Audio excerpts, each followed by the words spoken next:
Okay, so I'm just going to quickly exhibit a model here that illustrates the combination, on the one hand, of agent-based modeling, and on the other hand, discrete event modeling, also known as process-centric modeling. So I'm going to first illustrate this model by running it. So this is a model built in AnyLogic, which uses elements of both those techniques supported by AnyLogic. And what we see here is a situation where we have a population with individuals. Those individuals, like others, and I'm just going to pause this for a second. Those individuals are distinguished according to being in a set of states as well as a set of parameters which specify their attributes. They're also arranged in networks. In this case, they're susceptible, infected, dead, and I don't believe actually it's spreading, so this is non-communicable, so they can recover here or they can die. Okay. Now, one of the interesting things here is that this transition, for example, from infection to death, I don't think it comes about naturally. Rather, it comes about through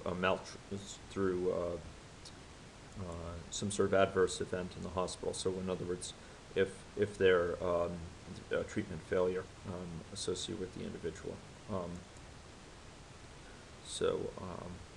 Just looking at this here, come on. So if there's a treatment failure, they would they will in fact die, and if they're infected, they will only recover from this infection upon treatment, successful treatment. Okay, so if we look at this transition here, you notice that under the situation where the message is sent to them which says cure, then they will go and in fact go into a state of being susceptible again. So this is a condition whose cure is contingent upon treatment, but where treatment can in some cases fail and where they die. Okay. Now these individuals are furthermore placed in a network, and although that network's not really tapped. Now when they develop the condition, I should have shown that here with this transition here, they go and they seek care. So they go and they actually go to a hospital or go to a facility. Okay, and that's what this accomplishes. Okay. There's a bit of code down here which I believe is actually incorrect, which had the similar thing down for this treatment failure. I don't believe this code is actually desirable. Okay. Okay. So in other words, they will seek out care. They will seek out a hospital, serve a hospital, or some professional treatment when they get sick. So these individuals are going up here. These are doctors or? These are, for instance, doctors or nurses, some sort of healthcare workers. And what we see up here at the top is a process by which these individuals flow through. And there's AnyLogic provides a fairly rich language of these primitives, these operators of sorts, which operate on individuals as they flow through a facility. And this sort of process flow map that you see, which illustrates the workflow a given individual will go through while in the facility. And so they enter the network. They actually need to move to a certain location so they enter the facility, they move to a certain location. They are then treated after some period of time. In some fraction of the time, this results in successful treatment. In some part, it results in adverse and failure in treatment. And I don't happen to remember which way is which, but we'll see that in a few minutes. So they go through here, and then once they're here, a doctor will come out and actually treat them. And they're spending some time, they're in this state, and then they're leaving. In this case, they've gone out via this state here. So this must be the successful treatment state. Now, you'll notice that people are arriving at a fairly high rate compared to how quickly they're served. So there's a queue that's built up. In other words, there's not enough healthcare workers to treat them quick enough, and so people back up here. Okay? They're backing up. And so the doctors, again, come out and treat. And in general, there's going to be a sort of a balance between doctors and people arriving, which if people arrive too fast, then the line is just going to grow and grow and grow. Where can we see the people are waiting? Because I can. This delay indicates they're waiting. Two are in that process right now, I should say. And actually, these counts indicate how many have gone through each side. So there's, for example, 2 waiting for a doctor here. Difference between this and this, 32 minus 32, okay, 33 minus 33, okay, 0. So, but if there's people waiting here to get a doctor, awaiting a doctor, it'll be resulting in an imbalance here. They haven't yet seized a doctor for treatment, okay? So these are the number of doctors. These are the number of people that have gone through this place. So like 42 have reached here, 43 have reached here. You see that? You'll see 52, 44, 53 have started, but only 45 have gotten to the end so far because they're moving across this. And in fact, you could set all their speeds and so on. Now, if we go and we look at the logic behind this, okay? So again, what we have is kind of an agent-based model down here where people are described and evolve according to our traditional state charts and everything. And then we have, up at the top, we have a illustration of sort of a process flow diagram where the people are what are called entities flowing through the system, and they get operated upon by these healthcare workers in this case. Now there's actually a set of these healthcare workers which is shown here. This is saying that 2 out of 3 are free right now, 1 out of 3 is free.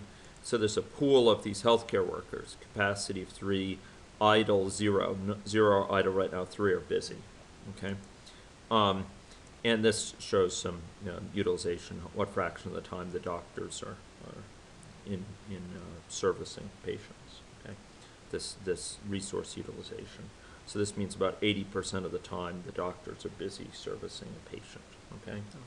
Okay, so if we're to look at this, let's just go look at where this is described. So we've seen person, that should be fairly familiar if you've seen the agent-based modeling component of this course.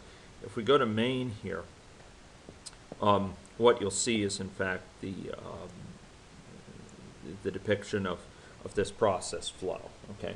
So here we're associating a network of resources and places using this network here, okay? And most critically, for our purposes here, it's associated with this network pool, a pool of doctors, pool of healthcare workers, okay, that can serve people within this, can serve these entities, which are in fact the people from the population coming through. And you'll notice this sets the capacity and in fact the speed with which the doctors move, okay, this speed, see that? The speed of what? So this is a network resource pool. This is actually doctors. This is the speed with which they go from here to here. Remember, they had to move up there to treat people. Now, when the patients enter this network, and then they get associated with not only this network resource pool, but they also get associated with these lines which illustrate how they can move, okay? So this network here is associated with not only the set of resources, in this case it's just one resource, but in general it can be more, but it's also associated with a set of network shapes which define these paths. These paths are paths over which the patients can move. See these lines? Yeah. This is a path. over which the patients move. Remember we saw them moving down here? Yeah, like a hall. It was like a hallway, yeah. And this is like a hallway for the doctors to come. This is obviously highly stylized here, but much more sophisticated models can be built up around this basic idea. So the patients need to come here, and so this is associated with a group here. So they come into this network, and they're arriving.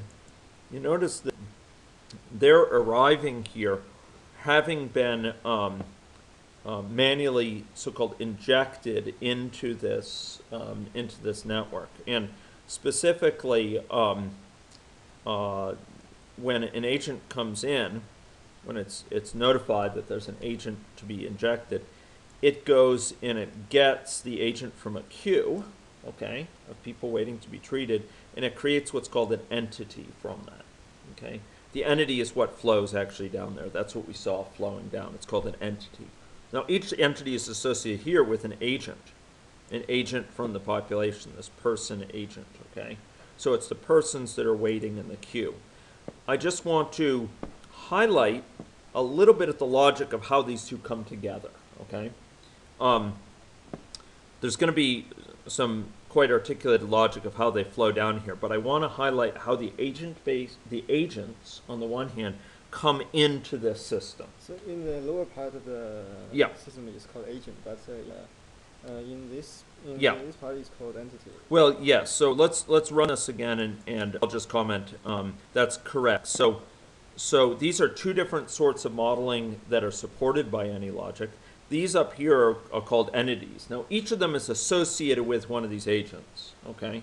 But these are the agents down here. I happen to have drawn it so the agents are at the bottom. There's nothing inherent about that. But I happen to have drawn the agents at the bottom. They can be drawn at the top or all over here or what have you. But these entities, each of these entities is associated with an agent, okay? And so they're associated with one particular person in the population. And when entities come into existence here and they disappear totally at the exit, they don't sit around anymore. But the agent with whom they're associated sits around. I mean, the agent stays here. The agent, as long as they didn't die in the process, they stick around. Okay, so these entities only exist from here to here, a given entity, but they're associated with a long-term agent down here.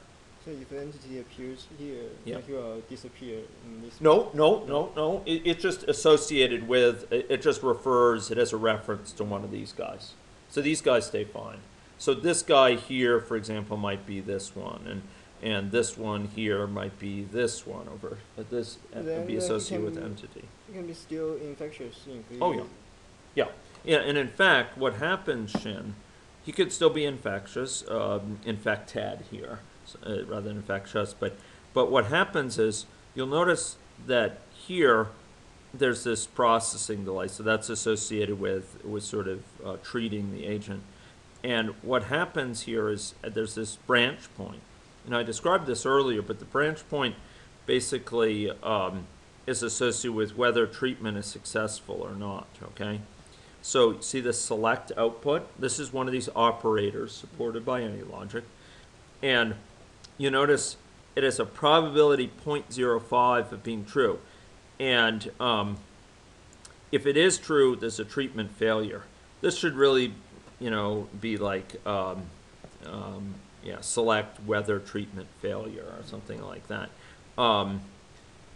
Whether treatment failure. But the point is that if it's true, there's a treatment failure for the entity, otherwise it's cure. Now this cure here, okay, you see this, these are calls to methods, right, calls to functions. And if we go look at where they're defined, these functions, we can just go over here.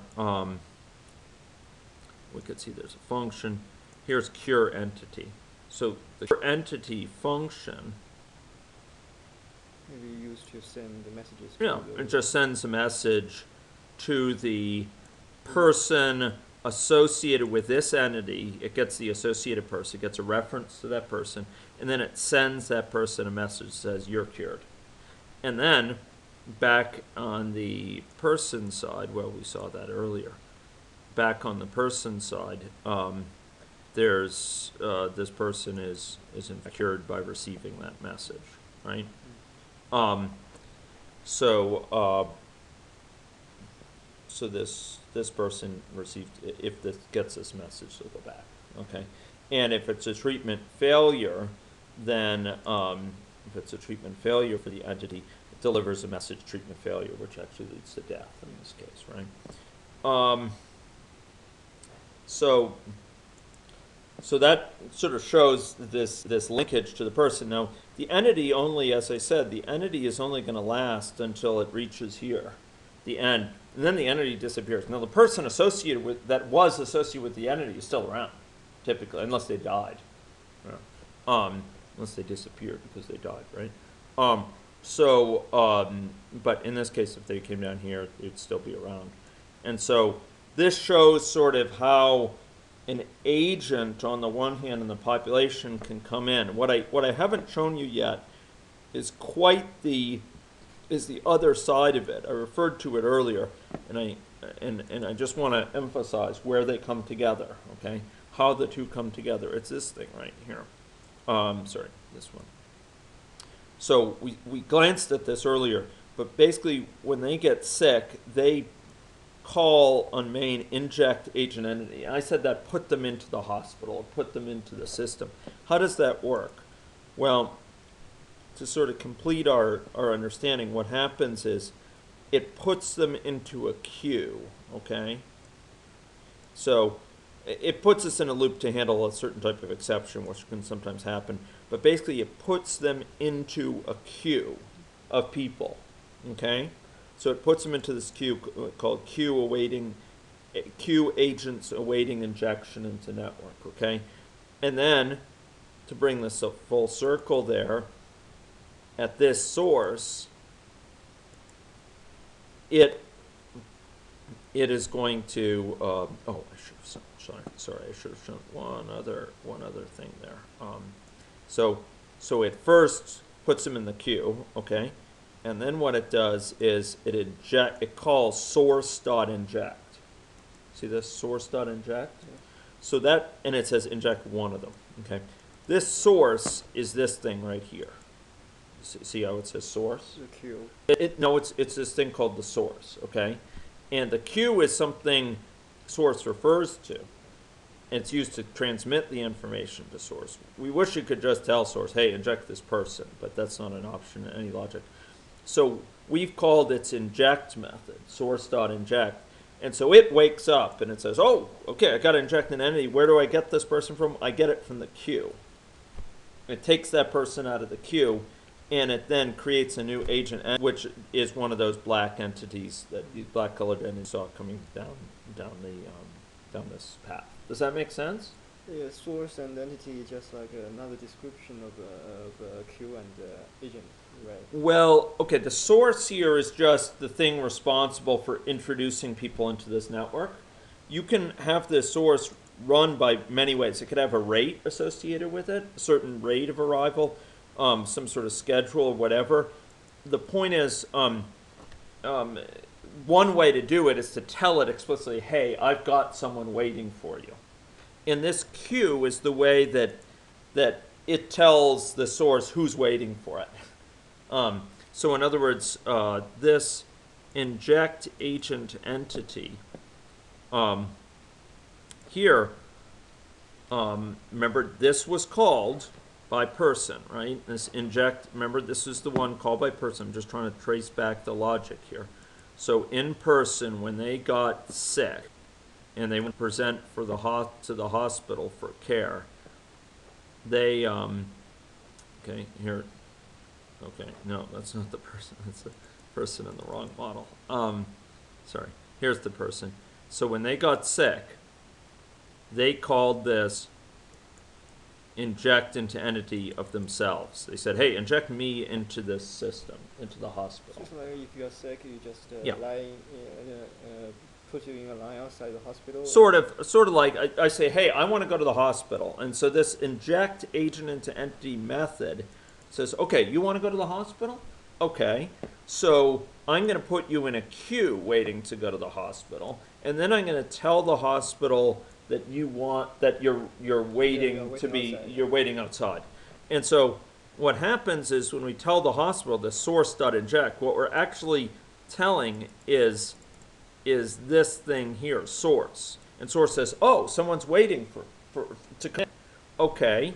So someone's waiting to be injected. That's great. So who is this person? Well, to get the person, it gets it from the queue. Okay. Okay. Because maybe there'll be a couple people waiting before I can get around to it.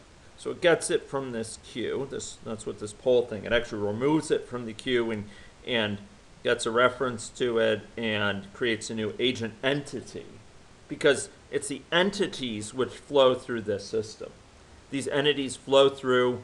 They're operated upon by various processes as long as the required resources are available. The requisite resources are available. So you know, again, if we were to go back and rerun this thing,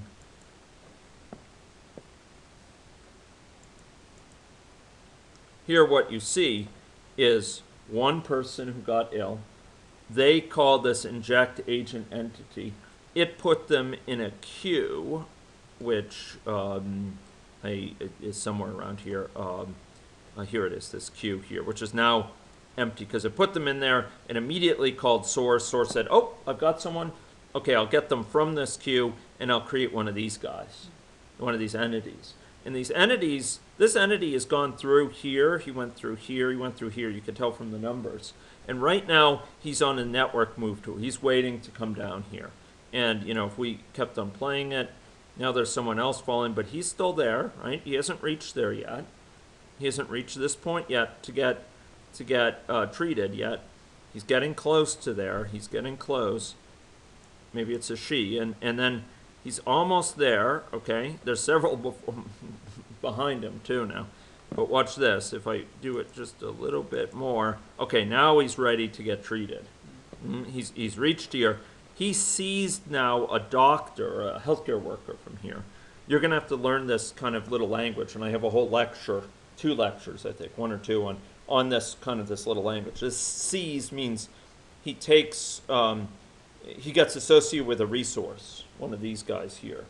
And when this resource is seized, the resource will actually head up to that so that it could then process. So then it can operate on that person, do a procedure on that person. So it's going up now.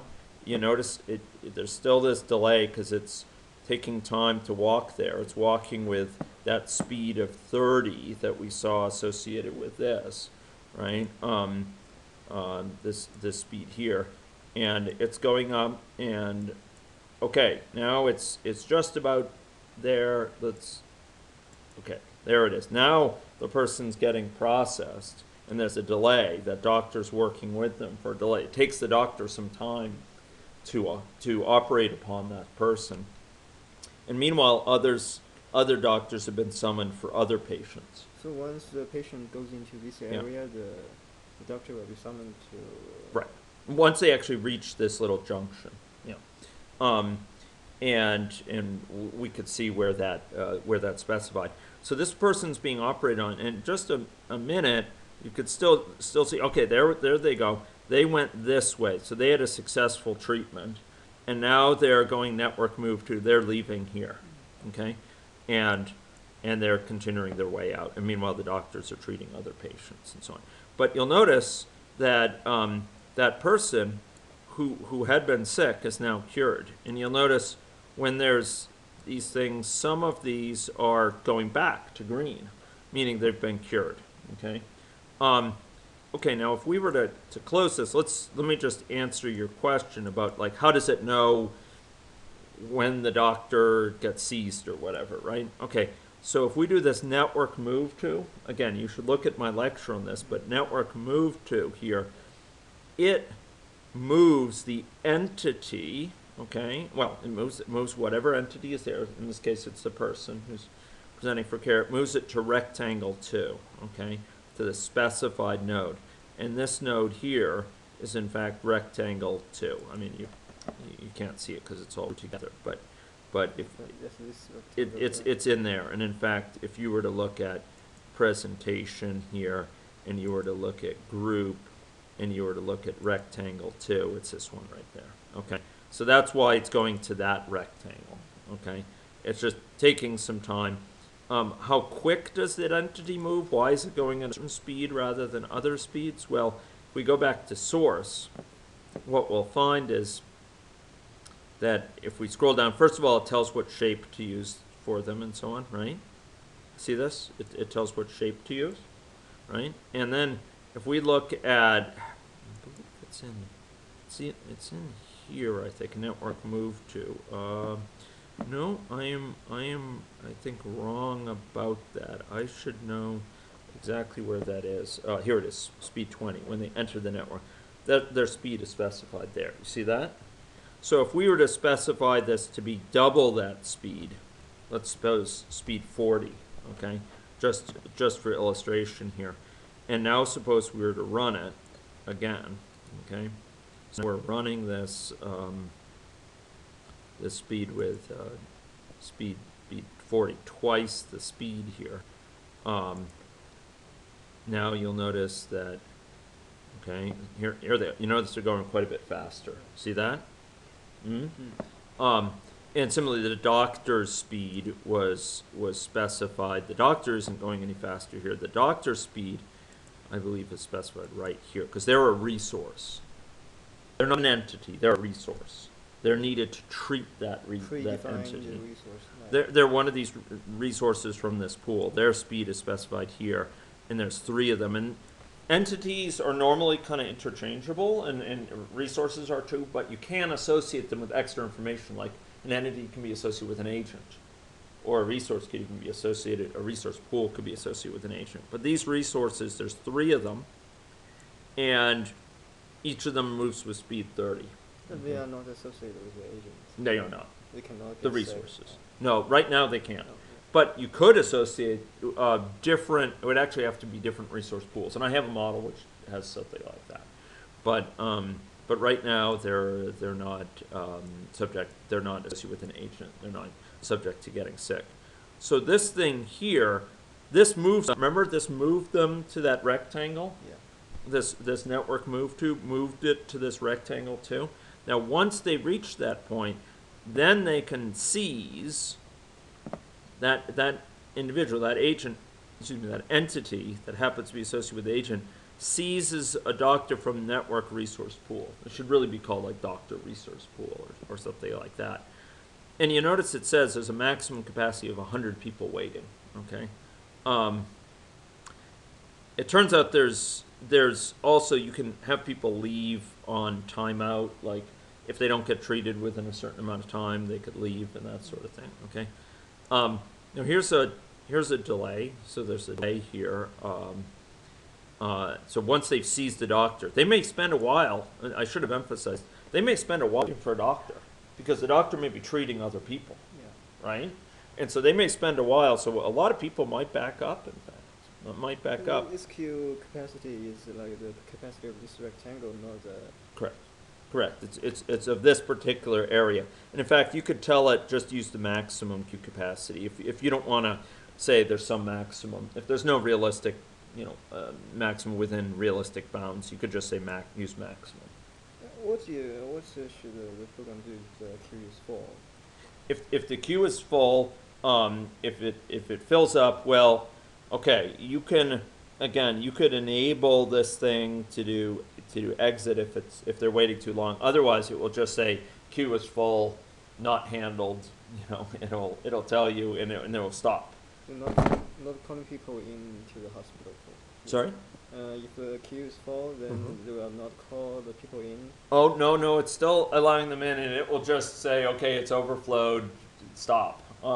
So if you want to have extra logic to stop that, you could actually do that, but it would take some extra coding to sort of tell it to stop allowing people in based on that. Because you're right, there's another queue outside, of things. But let's just follow the logic here. So this one seizes, it gets associated with a doctor, okay? And the doctor's resource is sent here to the entity, okay? So that's why the doctor starts moving. It sends the seized resources to the entity, okay, which is that person, right? and it attaches it in case the entity moves.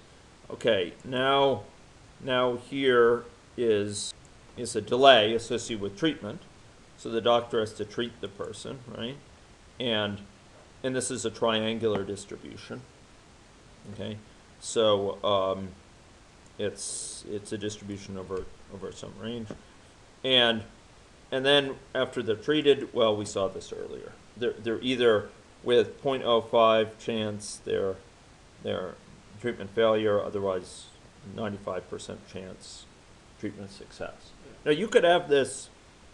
You could make it, if you want to add extra logic, that the chance of treatment failure goes up based on how many people are waiting or whatever, how many people are there, but it goes one of these ways, and then all that happens is it releases the doctor. The doctor's not needed after this point, so the doctor could serve other people.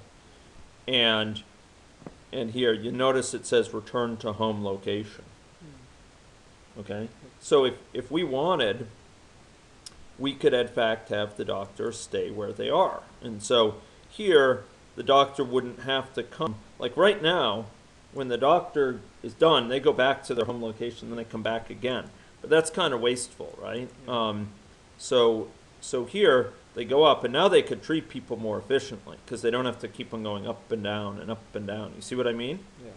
Whereas earlier, we had them going up and down. So this is, you could start to see where these different pieces all come from of the observed behavior.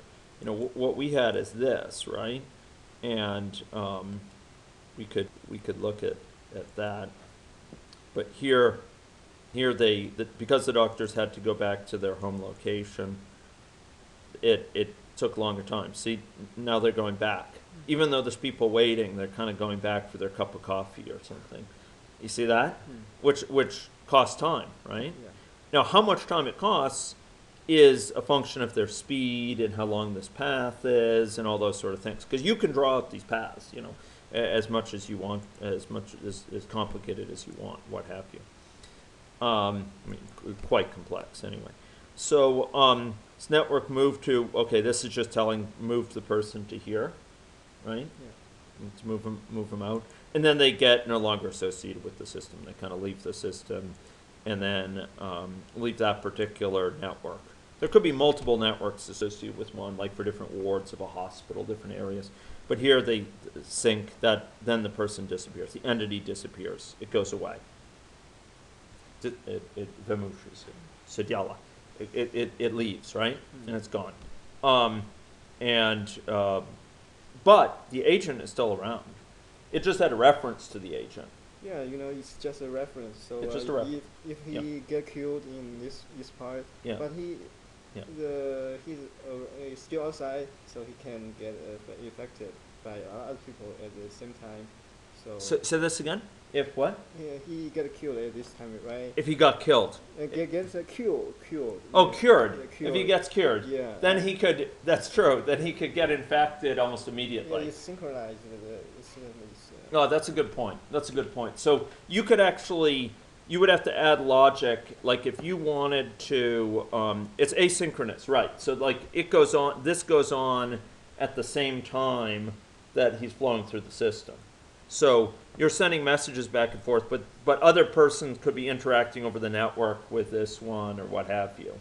And so he could get reinfected while he's still in the hospital. Yeah. Yeah. If you wanted to prevent that, you could have some sort of flag that would, you know, prevent it from getting reinfected as long as he's in the hospital or whatever. But I think you see how these things work together now. And, you know, in your particular case, what I was suggesting is that you could actually have something beyond this, which is a clinic agent. And the clinic agent, instead of this being in Maine, you could have a clinic agent which would have this inside of it. Yeah. And where the number of doctors here, instead of just being a fixed quantity specified, you know, as a textual thing here, instead of being specified just here, you could actually have that specified by parameter for the clinic agent, right? Yeah. You see what I mean? Yeah. And then some clinics would be bigger than other clinics, and each would have its own, queue here, and each would have its flow through, and the different agents, the different persons in the population could decide which clinic they want to go to, that sort of thing. Does that make sense? Yeah. Okay. Any other questions about this before I stop the recording?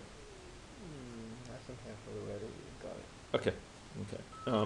I appreciate you Uh,